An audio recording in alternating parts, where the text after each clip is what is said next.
Mort, I'm going to start with Manti Teo and his press conference. Could he have handled that any better than he did? No, my impression was he handled it extremely well. I thought that I talked to a couple other big market media guys to see what they thought, and they thought the same thing. He came in there, didn't have his guard up.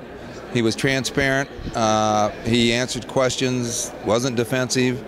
Shared some, we always like information, so we found out that even going into this press conference, he had already met with 2 teams, and both teams had asked him about the Lene Kekua part of it, but had moved on to football quickly. And that's the way it's going to go for him, because Sam Farmer of the Los Angeles Times said, I thought he was great, except that he said, he seems a little undersized, and that is the issue. That's more of an issue for Manti Teo than whatever happened with the internet hoax. So this is almost a bigger deal for the media than it really is for teams. I mean, because I don't know that teams really care about how he got duped or how involved he was in the process. I wouldn't say they don't care. That's why they have psychological testing here. I mean, there's extensive psychological testing, behavioral testing to make sure there's no red flags. There's no flaw there that that they should follow up on. The other thing is, chances are those teams, especially big market teams that might be considering, probably are going to get a tape of this press conference to see how he did handle it. And so can't say that it's not important, because ultimately it's on the field. It's important, but they want to make sure that the guy they're getting in the locker room, the guy that may be standing in front of their media, is going to, it's not going to impact him or distract him from being the best player he can be. Last year, there was so much buzz at the Combine. It was all about the quarterbacks. Andrew Luck, RG3. It was loaded last season. This year, not as much. I'm not sure what the buzz is. I mean, record number of media, but I'm not sure what the buzz is, and no one can agree on a consensus number one. Can you remember a Combine like this? Well, one doesn't jump out at me, but listen. Bottom line is that the personnel people think it's a really good draft. It's a deep draft. So Luke Joko, the tackle from Texas A&M, I think he is kind of the consensus number one guy, but we don't know that he's going first. The other thing is that, it's not from a box office standpoint in terms of the quarterbacks, it's not there. But it's like Bill Polian said, hey, the box office, I'm sorry, we got distracted here. We got a big crowd. The box office part of it is like this. It's really the fact that we're still talking about pro football and college football marrying up on the draft, and the NFL is passing out the grades to this particular class of players. And so bottom line is teams are going to get better. There's a lot of defensive linemen, linebackers, safeties, offensive linemen. We focus on the quarterbacks for obvious reasons, but it's still a team game, and I think teams for the most part are really excited about this draft. Do you expect? I know we're a ways from the draft, but do you expect any trades to happen among the top 10 picks?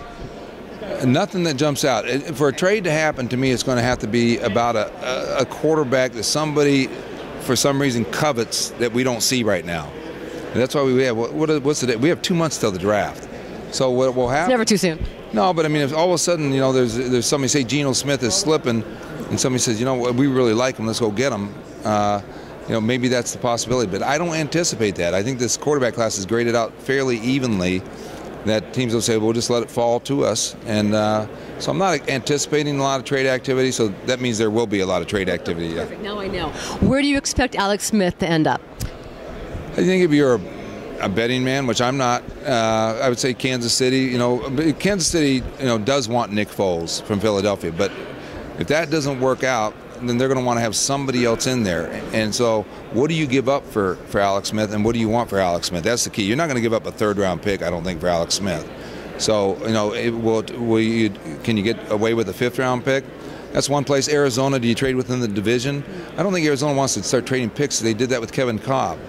And Bruce Arians likes guys that can push the ball downfield. People talk about Cleveland because of Norv Turner being the coordinator there, who had success with Alex in Alex's second year in the NFL, but they don't have a second-round pick, and I don't think they want anxious to give away picks. And the 49ers, I don't think are going to release Alex.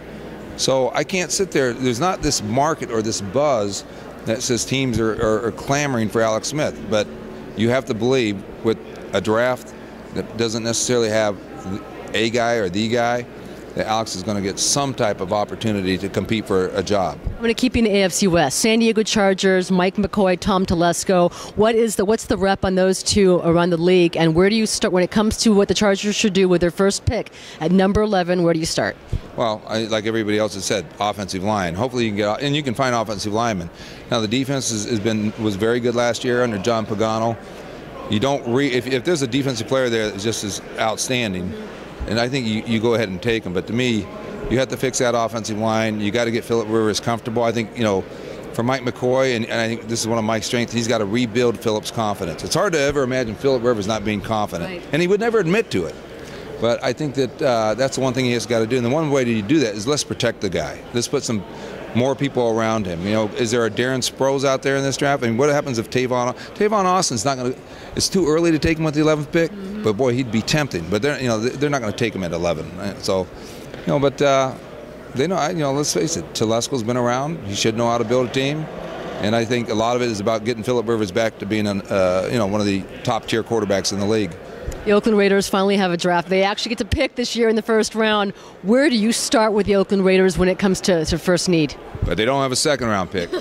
Listen, Reggie McKenzie, the general manager, you feel for him a little bit because he comes from an organization, the Packers, where you build through the draft and haven't been able to do it. But to me, you look at the Raiders, they're at the third pick. You just take the best player. And, defensive line makes sense. There's a lot of defensive linemen in this draft, so you would think that they're going to take a defensive lineman in that particular spot. Okay, two questions. Who is the first quarterback, in your opinion, taken in this draft, and give me a player to watch out for from this combine, someone that's opening some eyes? Well, the first quarterback, I'll say Geno Smith of West Virginia, first quarterback, but I don't know. I really don't. Player to watch, here to me, I'm anxious to see Tavon Austin. I just mentioned his name, the West Virginia kid. This is a kid, if he runs under 4.4, which I expect, we're talking a guy who might be a cross of Percy Harvin and Deshaun Jackson, across of Percy Harvin and Wes Welker. So he's a luxury, but this guy had over 500 yards total offense against Oklahoma. And all I know is every time I watched him, touch the ball, nobody else touched him. And we've seen what those guys who can get in the slot, get in space, explosive plays. I mean, to me, I want to see what he runs. Mort, it's been a pleasure. Thank you very much for your time. All right, Marty, thanks.